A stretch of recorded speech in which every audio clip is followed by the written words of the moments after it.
Hello friend, welcome to stats classes. कैसे हैं आप लोग?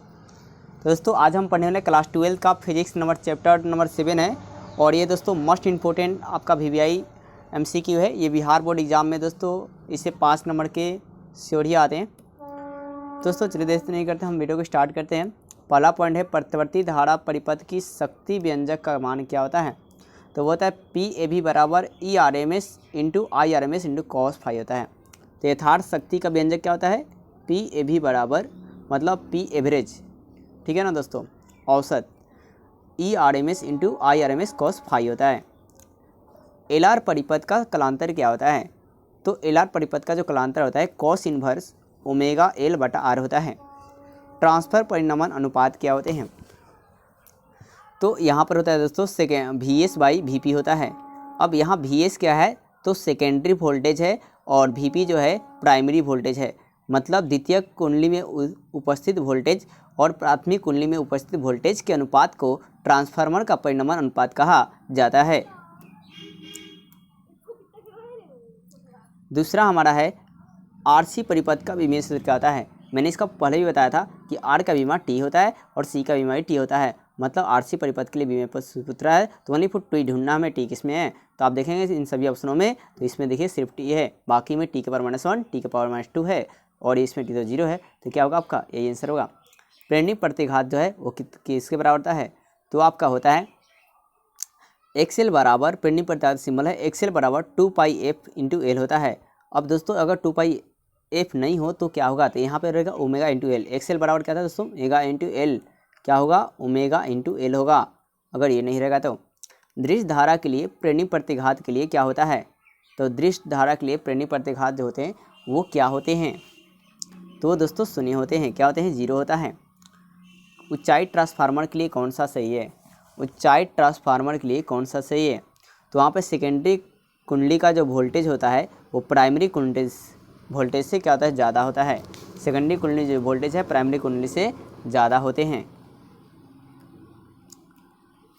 नेक्स्ट सवाल है प्रतिवर्ती धारा का RMS मान मतलब रूट मीन स्क्वायर IRMS का प्रतिवर्ती धारा का शिखर मान के बीच में संबंध क्या होता है?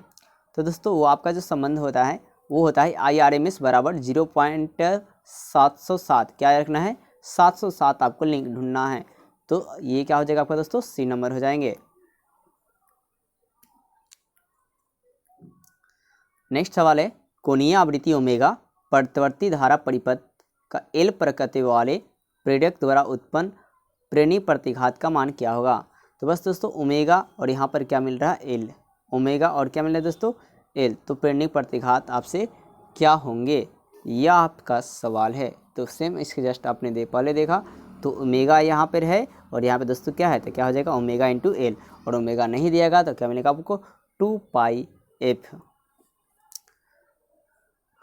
नेक्स्ट है शक्ति गुणांक का कौन सही है? तो शक्ति गुणांक किसे कहते हैं? इस फॉर्मूला है दोस्तों। शक्ति गुणांक बराबर होता है यथार्थ माध्य शक्ति बटा आभासी शक्ति। यथार्थ माध्य शक्ति का सिंबल है R और आभासी माध्य शक्ति सिंबल क्या है? Z। आप इसे प्रतिरोध भी बोल सकते हैं कि प्रतिरोध और प्रतिबाधा, इसे प्रतिबाधा भी कहा जाता है। ये भी आप याद रखना, Z मतलब प्रतिबाधा भी होता है। क्या होता है? प्रतिबाधा। ठीक है, तो है क्या दोस्तों कि प्रतिरोध और प्रतिबाधा के अनुपात को शक्ति गुणांक कहते हैं। और शक्ति गुणांक का जो सिंबल है दोस्तों cos फाई होता है। क्या होता है? cos phi. धारितीय प्रतिघात कौन है?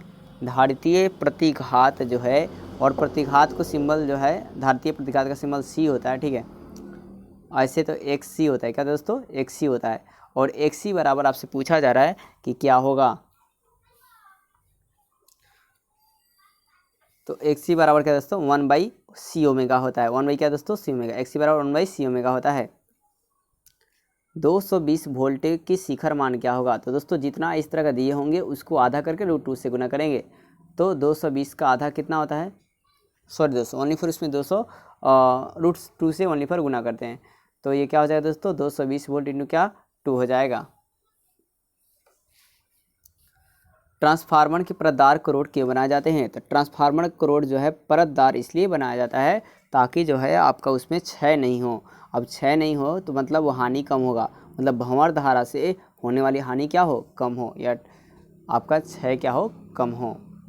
फिर ये क्या कि आई कॉस ओमेगा टू में एम्पियर का विभव और भी का मान जो इतना दिया है, तो आपसे पूछा शक्ति हानि कितनी होगी। तो यहाँ पे दोस्तों शक्ति हानि कुछ भी नहीं होगा, 0 हो जाएगा, कॉस साइन खत्म। ट्रांसफार्मर विद्युत परिपथ में ऊष्मा रूपांतरण को क्या कहते हैं, ताम्रक्षय कहते हैं। जब विद्युत ऊर्जा से ऊष्मा रूपांतरण होता है ट्रांसफार्मर में, उसे क्या बोलते हैं, ताम्रक्षय कहते हैं। एलआर परिपथ का शक्ति गुणांक क्या होता है, एलआर परिपथ का शक्ति गुणांक क्या होता है, तो आपका होता है दोस्तों R बटा 1/r² रूट अंडर 1/r बटा root under r² plus omega into L का होल स्क्वायर। फिर है क्या, प्रतिबाधा का मात्रक क्या है दोस्तों, प्रतिबाधा मैंने बताया है कि ये प्रतिबाधा या प्रतिरोध जो है वो आपका प्रतिरोध ही है, और इसका मात्रक क्या होगा, ओम। हेनरी किसका मात्रक है, प्रेरकत्व या सप्रेरकत्व का, प्रेरकत्व या स्वप्रेरकत्व का। 1/L ओमेगा का मात्रक क्या है, तो दोस्तों 1/L ओमेगा का कोई मात्रक नहीं है, तो इसमें क्या होगा दोस्तों, कोई नहीं।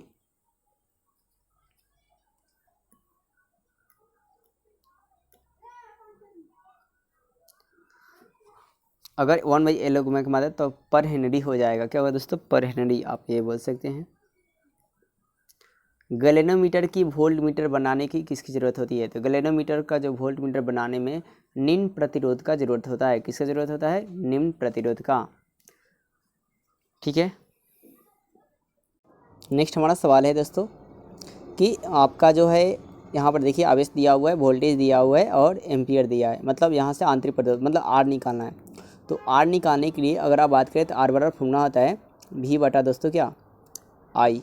तो आपके पास भी का मान कितना दिया है, 1.5, ठीक है, और आपके पास आर का मतलब 2 का जो मान दिया है आई का, वो कितना दिया है, 2। अगर आप पॉइंट हटाएंगे तो नीचे क्या होगा, 1 0, मतलब आएगा 15/20, और जब आप भाग देंगे तो जाएगा नहीं, तो 0 लगाना पड़ेगा। तो क्या होगा, 15 7 140 हो जाएगा। ठीक है जो दोस्तों, तो 0 पॉइंट कितना आ गया, 7 तो आ ही गया।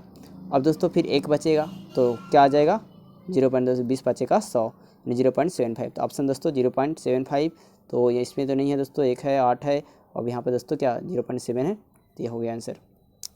एलसीआर परिपथ में कोणीय आवृत्ति AC का स्रोत से जुड़ा है, तो शिखर मान क्या होगा। तो एलसीआर परिपथ के लिए आपको AC का शिखर मान, एलसीआर परिपथ में कोणीय आवृत्ति ओमेगा हो तो आपसे शिखर मान क्या होते हैं। ठीक है, ये आपसे पूछे जा रहा है, मतलब ओमेगा का वैल्यू याद करना है आपको, यही बात मेन बात यही है। तो दोस्तों है क्या कि ओमेगा अगर 1/√LC का है दोस्तों, ओमेगा = 1/√LC। अब है क्या, प्रतिवर्ती दर शिखर वोल्टेज 420 वोल्टेज है, तो आभासी वोल्टेज क्या होगा, आधा होगा भाई साहब, और √2 से गुना होगा। ठीक है, आधा होगा और क्या होगा, √2 से गुना होगा। तो आप देखिए दोस्तों कितना दिया गया है, तो क्या हो जाएगा, आधा, ये 220 और ये क्या हो गया, आधा। प्रतिवर्ती धारा इसमें भी दोस्तों वही आधा करने वाली सवाल है, 30-60 का आधा 30 हो गया, और √2 से मल्टीपल हो गया, 50-100 का आधा 50 हो गया। प्रतिवर्ती धारा में प्रभाव जो है कौन प्रदर्शित करता है, तो रासायनिक प्रभाव प्रदर्शित होता है। पूरा चक्र में धारा का मान 0 होता है, पूरे चक्र में धारा का मान क्या होता है, तो 0 होता है। आधा चक्र में दोस्तों क्या होता है, 2I0 बटा पाई होता है, कहता है 2I0 बटा पाई होता है। एलआर परिपथ की प्रतिबाधा क्या होती है, एलआर परिपथ का प्रतिबाधा क्या होता है, √r² प्लस ओमेगा² इंटू L² होता है। प्रतिवर्ती धारा में परिपथ में शक्ति व्यय किस में होती है, तो केवल प्रतिरोध में, केवल किस में होता है, प्रतिरोध में होता है। यदि विद्युतवाहक प्रतिवर्ती धारा का और विद्युतवाहक बल बीच में कलांतर फाई है, तो शक्ति गुणांक का मान क्या होगा, मैंने बताया आपको cos फाई होता है। प्रतिवर्ती धारा में एक अनुनाद की अवस्था में विद्युत वाहक बल के बीच के कलांतर क्या होते हैं, अनुनाद की अवस्था में पूछा जा रहा है आपसे। तो अनुनाद की अवस्था में जो कलांतर होता है 0 होता है, अनुनाद की अवस्था में कलांतर क्या होती है, 0 होती है। ऊंचाई ट्रांसफार्मर से प्राप्त होते हैं, तो ऊंचाई ट्रांसफार्मर से उच्च विभव और निम्न धारा प्राप्त होता है, और एक होता है अपचाई ट्रांसफार्मर। क्या होता है दोस्तों, अपचाई ट्रांसफार्मर, इसमें सेम अपोजिट मतलब होगा निम्न विभव और हो जाएगा उच्च धारा प्राप्त होता है। प्रतिवर्ती धारा परिपथ में शक्ति व्यय जो है किस में होती है, प्रतिरोध में होती है, मैंने बताया दोस्तों कलांतर फाई होता है, और यहाँ पर अनुनाद कितने होते हैं, 0 होते हैं, और यह उच्च विभव और निम्न धारा को मापता है। चलिए अब है नेक्स्ट हमारा प्रतिघात का मात्रक दोस्तों क्या होता है, ओम होता है। प्रतिघात की मात्रा क्या होती है, ओम होती है। तब तार एमीटर जो है वो किससे मापता है? तो औसत वर्ग मूल मान को मानता है या मूल औसत वर्ग मान को मापता है। अब है दोस्तों प्रतिवर्ती धारा का वर्ग माध्यम मान और शिखर मान का अनुपात। आभासी धारा दोस्तों आभासी धारा जो है वो किसके बराबर होती है? तो आभासी धारा शिखर धारा इंटू बटा में क्या दोस्तों √2 होता है। प्रतिवर्ती धारा का माध्य वर्गमूल मान और शिखर मान के बीच का अनुपात दोस्तों क्या होता है? तो अनुपात क्या होता है आपसे पूछे जा रहे हैं। तो 1/√2 होता है। क्या होता है दोस्तों? 1/√2 होता है। एलसीआर परिपथ में धारा का मान क्या होता है? एलसीआर परिपथ में धारा का मान ω²/LC होता है। यांत्रिक ऊर्जा को विद्युत ऊर्जा में कौन बदलता है? डायनेमो। और किस सिद्धांत पे काम करता है? विद्युत चुम्बकीय प्रेरण सिद्धांत पे काम करता है। ट्रांसफार्मर जो है एसी के लिए कार्य करता है, डीसी के लिए नहीं। ठीक है, मतलब एसी वोल्टता को बढ़ाएगा या घटाएगा। मतलब आंसर नंबर डी हो जाएगा। एक प्रतिशत समीकरण जो दिया है 0.6 πt दिया गया है, तो आपसे पूछा जा रहा है कि इसकी धारा की आवृत्ति क्या होगी। तो इसका आवृत्ति दोस्तों बस आधा कर लीजिए। ये 100 πt है तो यहाँ पे आवृत्ति कितना हो जाएगा? 50 πt। यदि एल प्रकत्व आर धारिता संधारित हो तो L/R में RC का भी सूत्र दोस्तों, RC का बस TR रखो भाई साहब, R का भी T का भी T। तो देखिए दोस्तों इसमें T है, इसमें भी T है, मतलब आंसर डी। एलसीआर परिपथ में अनुनाद की आवश्यकता की शर्त क्या होती है? एलसीआर परिपथ में अनुनाद की आवश्यकता का शर्त आपको याद कर लेना है कि क्या होता है। तो वो होता है ω/1/ωc। क्या होता है? ω/L = 1/ωc होता है। ये शर्त वही दोस्तों है। अब है दोस्तों कि एक प्रतिरोध में आर पार प्रतिवर्ती वोल्टेज मापा जाएगा। किससे मापा जाता है?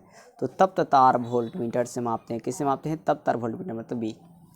प्रतिवर्ती धारा परिपथ में आई धारा वोल्टेज भी कलांतर फाई, तो धारा वाटहीन का घटक क्या होगा? तो वाटहीन धारा का घटक यार दोस्तों आई साइन फाई होगा। क्या होगा दोस्तों? आई साइन फाई। क्या होता है? आई साइन फाई होता है। नेक्स्ट है किसी ऊंचाई ट्रांसफार्मर और प्राथमिक द्वितीय कुंडली में N1 और N2 है, तो आपसे पूछा जा रहा है कि निम्नलिखित में कौन सा कथन जो है वो सही है। तो आप यार क्या N2 > N1। क्या दोस्तों? N2 > N1। LC परिपथ की आवृत्ति क्या होती है? LC परिपथ की आवृत्ति जो होती है 1/ω LC होता है। मतलब LC परिपथ F बराबर क्या दोस्तों? 2π√LC होता है। एक गर्म तार एमीटर किससे मापता है? एक गर्म तार जो एमीटर है वो किसको मापता है? तो प्रतिवर्ती धारा का मूल्य माध्य वर्ग मान को किसको मानता है? प्रतिवर्ती धारा का मूल्य माध्य वर्ग मान को। Answer B. नेक्स्ट है अपचाई ट्रांसफार्मर की कौन सी राशि है? तो अपचाई ट्रांसफार्मर जो है कौन सी राशि घटती है, ये सवाल है आपका। तो कौन घटती है दोस्तों? तो वोल्टेज घटती है। कौन घटता है? वोल्टेज घटता है। अब कमेंट करके आप ये बताइए कि एलसीआर परिपथ के अनुनादी होने के लिए क्या आवश्यक है। ये आप खुद कमेंट में दोस्तों इसका आंसर बताएंगे।